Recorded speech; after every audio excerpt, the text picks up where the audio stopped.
Yes, I'm back by the Thames, the glorious Thames, and early in the morning.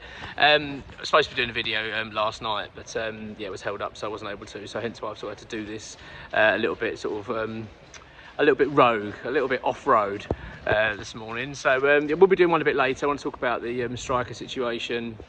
But it's a bit of an interesting day today because West Ham are playing a friendly. We've got a friendly today behind closed doors with Dagenham and Redbridge, and this is going to determine whether or not we go ahead and sign John Egan.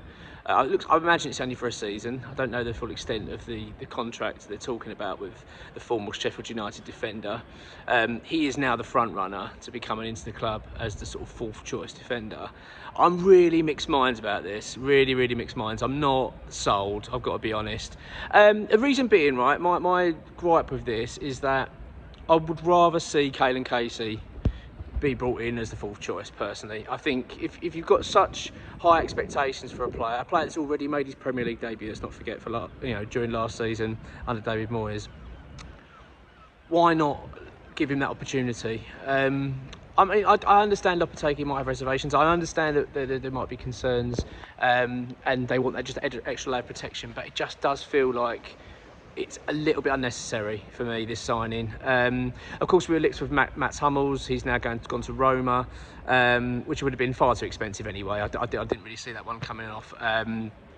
We did talk about Matip as well at Liverpool. That was the front runner. Very likely it was going to go ahead. But it appears West Ham have had a quick sort of last minute change of heart there. The concerns over his injuries. But this is the problem with John Egan. You know what I mean? It's like they're saying, well, we've got concerns over Matip's injury. Well, John Egan's only just returned from Achilles, ruptures his Achilles. That's a horrendous injury. If you remember, did Julian Falbert, I remember he did the same when he first joined the club in pre-season. This is a few years back now, and he was never the same. Obviously we didn't really ever see him, but he literally admitted he's never the same player. I just think it just feels a little bit desperation. I understand that they want a little bit of protection. I do understand that, but we did an article yesterday on the finances. Sean Whetstone put it out.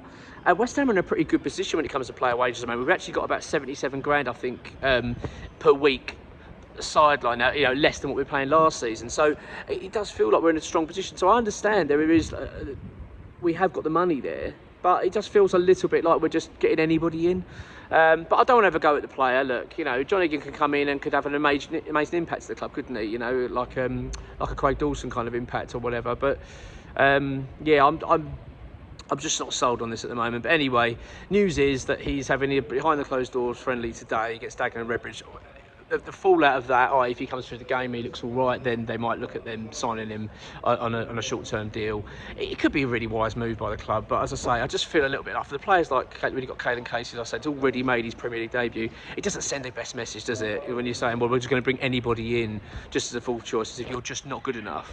Consider the fact it'd be full choice anyway, so not going to be called upon. You'd expect too much, but look, we've got to put trust in the manager, got to put trust in the process of what West Ham are trying to do at the moment. So I'm just going to have to. God, that sounded like Arsenal, then, didn't it? Trust the process, but you know what I mean. I don't want to get to be too negative about it. It's just I've got my reservations. Let's just say that.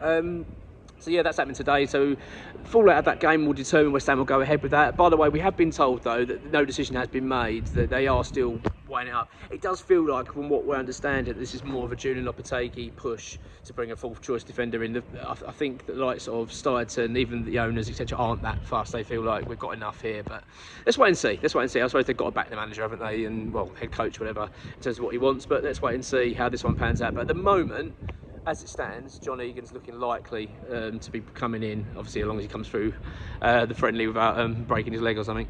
The other news is Lewis Orford. So Lewis Orford's sustained an injury. He's had a scan. I think it was his groin injury, so he's now had a scan on that, and it's they feared it was going to be a tear and a very serious injury, but the scans revealed apparently it's not as bad as first feared. He reckons he's going to be back in 3 weeks. So really good news for him. Obviously, yesterday it was also confirmed, as we've reported, that he'd signed a 5-year contract extension. So that's really good news. And look, things are good at West Ham at the moment. We're feeling good. I think that there's a real high expectation now, so I certainly don't want to bring the mood down. I was expecting Matip to happen, to be honest. I thought that was the most likely. That was where we thought it was going to end up in terms of this sort of fourth choice defender to bring in. But no, it's changed. John Egan is playing today for West Ham behind closed doors. And who knows, then by maybe the weekend he could be a West Ham player. Who knows? Come on, you irons.